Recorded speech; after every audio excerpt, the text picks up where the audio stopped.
কথা কইতে পারেন, কোন আপনার সমস্যা নেই। হ্যালো গাইস, আমরা এখন ইন্ডিয়া থেকে বাংলাদেশের দিকে নামবো। তো আপনারা দেখেন আমরা কিন্তু ইন্ডিয়াতে চলে আসছিলাম। আমরা হাঁটি হাঁটি পাপা করে নামছি, পাপা করে আমরা চলে যাচ্ছি বাংলাদেশে। চলে যাচ্ছি। টাটা, আমরা ইন্ডিয়াকে টাটা বাই বাই দিয়ে দিলাম।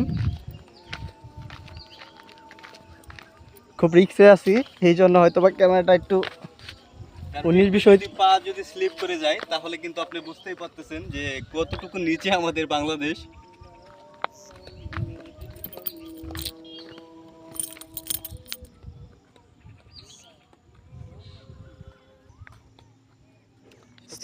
স্লো মোশনে রাখতে পারবেন, পরে আবার এটা মানে খুবই স্পিড বাড়ায় দিতে পারবেন, বুঝছেন না?